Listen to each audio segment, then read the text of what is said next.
then he sort of just kept developing into this book. Talk about He did.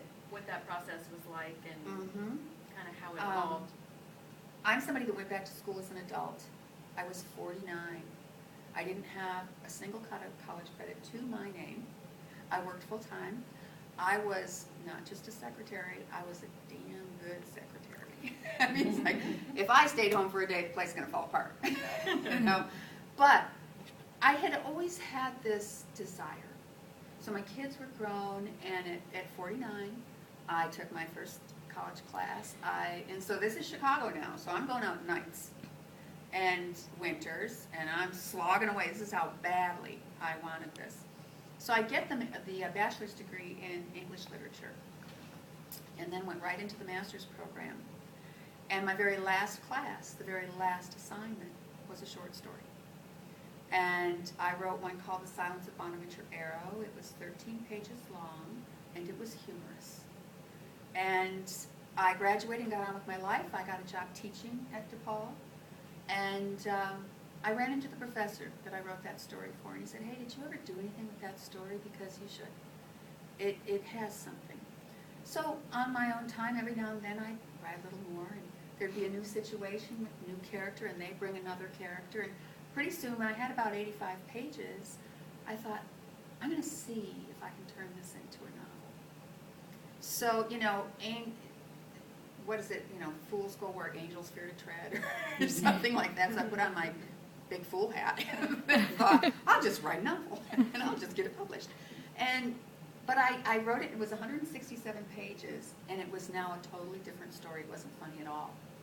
And Little Bonaventure Arrow, he was always my protagonist, and I have all sons, and so Bonaventure's characteristics, his personality, all of that, you know, comes from my experience with my own children.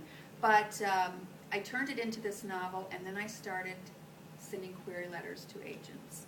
And I'd heard that you will get 77 rejections before you get one acceptance. So if I sent out 71. And if I would get like 3 rejections in a day, I'd say, score! They're much closer, you know. But I got pretty lucky.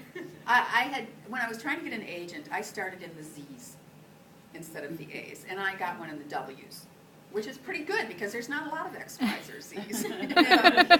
But she was great, and she shopped it around, and people would say, oh, you know, it's great, I love it, but it needs some work. I'd love to, you know, have her work on it, bring it back. And so the book that HarperCollins did acquire in 2011 was half the size of this book. And if you've read the book, there's a character called the Wanderer.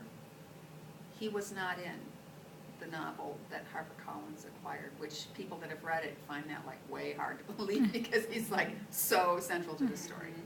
So, you know, that's the genesis of it was, you know, just writing a short story, and without ever thinking it would really happen. I went through all the motions of getting published and actually got published. So, oops. Well, what now?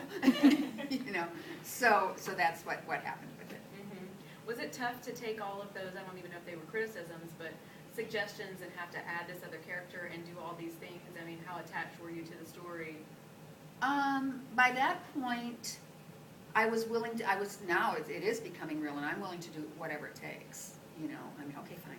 But what they said to me was, a first talk with the editor, and she said, it is a beautiful story, we love the prose, it's a pretty story, but it doesn't have tension, it doesn't have what we call a dramatic through line, there's no reason for the reader to keep turning the page. So come up with something suspenseful and call me back. So, oh, okay. And I was talking to my agent on the phone, and I said, I need to come up with some bit of suspense. In that original version, when William Arrow is killed, all I say is he was shot dead by a crazy man who'd gotten hold of a gun, and I never said another word about it. And my agent said, say, who was the crazy guy? So he became the Wanderer, and he became so key to the story. But now there were points in the book through the editing process. And there was a point where I told my husband, I'm throwing in the towel. I'm calling those people back. I'm saying, listen, it's been real. But I've changed my mind, and we're not going to do this. And he said, let's just sleep on there. But there was that point where it's like, Yeah. I can't do it anymore. I can't, Yeah. what do you want? Because they might say to you something like, you've got this on page 212, it needs to come to page 50. It's like, oh my stars, if I move that, what is that going to do? So it is this constant. Now, and through the editing, I'll give you an example, and I think I may have told you this. This book, and then you may ask me about religion, so that might be the point where and that is an interesting story Yes. about the editing. Yeah. Yeah. The question about, religion in the book. If you've read the book, religion is used and applied differently with different characters in here. Dancy's basically an atheist.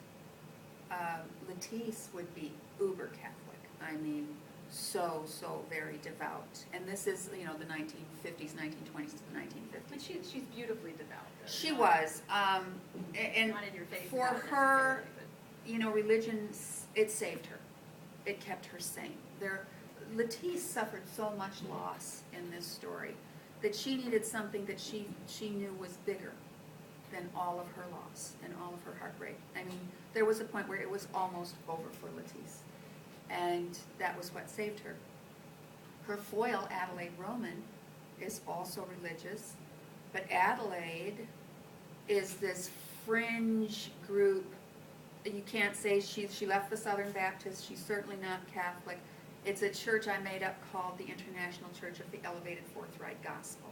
Mm-hmm. And she is oh so righteous and holier than thou, and the woman is the biggest hypocrite ever. She's terrible. And she's nasty and evil, and religion, figures very prominently for her as well.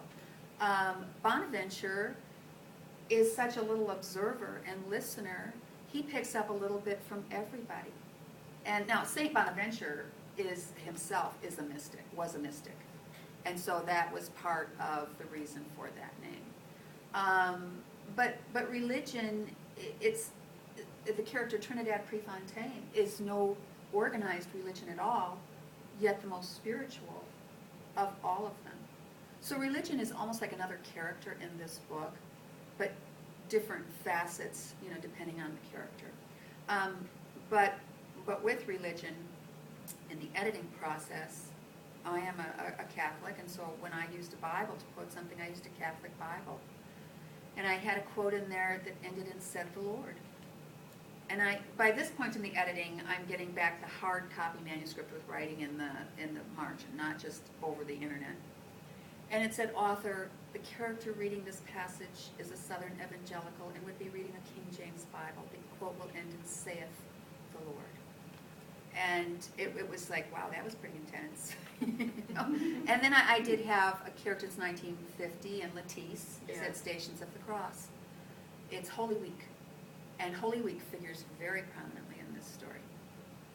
And I say she looked up at the face of Christ on the cross. Author, in 1950, she would not see the face of Christ on the cross. It would be covered in purple cloth. And so, I mean, it was because Catholicism, you need to get it right because it all means something. Every number, every color, everything has great meaning. Now, this editor did say to me, I refer to the 40 days of Lent. And she said, technically it's not 40 days. I said, leave it alone. Even the Pope says the 40 days is Lent. Give me a break. In the Bible, when they use the number 40, it always signifies a time of great travail, 40 years in the desert, 40 this, 40 that. So 40, like seven figures very prominently in here. When it's that symbolic, you leave it alone. And that's something I learned, as a first-time author, you really don't want to push back, because who am I? I mean, these people know what they're doing. But I think maybe next time I might push back a little bit more. There were about 80 pages cut from this book. It was a lot of backstory about characters and their families. People ask me, how did I come up with the name Bonaventure Arrow? Because it is kind of clunky. There was some talk about changing the title of the book. And overachiever that I am, I came up with about 4 pages of new titles, and then they said, nah, we'll leave it. But Bonaventure, St. Bonaventure is a mystic. But when I was writing that short story, I knew that I thought, okay, I want this kid to be the protagonist. It's got to be summer, so he's out of school. Okay, July is good. So I look at a calendar, Catholic calendar, and I see the Feast of St. Bonaventure, and I chose it because it had 4 syllables. But then I found out, okay, he was a mystic. This must be what I'm supposed to do. But Arrow.